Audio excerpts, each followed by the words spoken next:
Well, last week we were talking about the shock.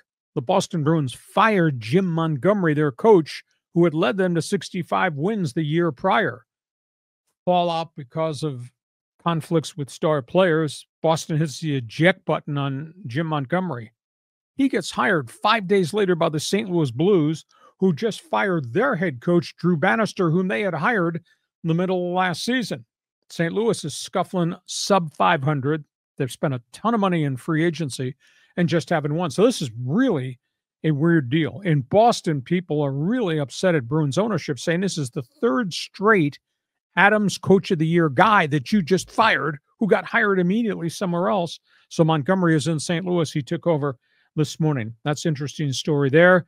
A couple side notes.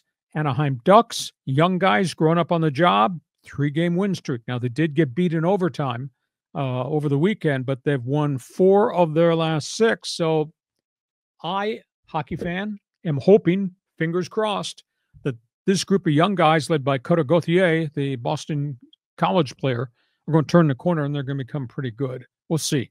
But they showed some flashes, and that's really good. I feel really bad for the San Diego Gulls. A lot of young guys. The Ducks have put some good young college guys here. They're learning how to play, but they're not winning.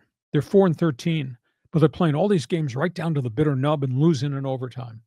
Now, they got outshot the other night, 40-20 on the road up in Palm Springs and Coachella Valley, but they're playing much better. Hopefully, they're going to turn the corner and start to win games.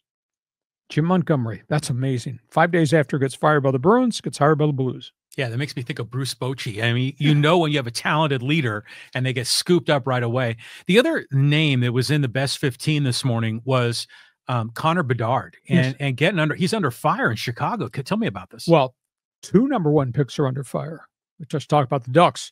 Trevor Zegras has 2 goals this season. This was supposed to be the cornerstone of the Ducks going forward. He only scored 6 goals last season.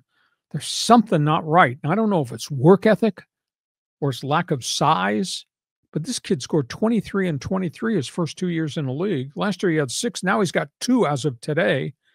And the rumor mill is maybe the Ducks are giving up on him and they're going to trade Trevor Zegras, and they're also trying to trade the veteran goalie John Gibson. So that's a stunner. Bedard's not playing well at all. Connor Bedard was the teenage sensation. Chicago Blackhawks had a really good rookie year. He's got 3 goals in like 21 games this season. And he's like -8, which means he's not playing defense at the other end at all. So, and he's under a lot of fire in Chicago. He says, hey, I got to play better. I understand the team's not playing well either. But I'm not going to say regressed because it's still pretty early in the season. But, man, when you potted goals before and you're supposed to be the guy that's going to carry your banner, you got to score goals. Hasn't scored yet. Hey, any updates on the LA Kings? Just playing and winning for the most part. Right on. Yeah, I think their record, I want to say, is 11-6-3. Pretty good. I mean, they get a lot of goal scoring from a lot of people, and they're doing it without Drew Doughty, their all-star defenseman, and they're doing it with kind of substandard goaltending. They got a bunch of American Hockey League guys, 10 in goal, but so far so good. It's a long hockey season now. Right on. All right, latest in hockey. Last topic.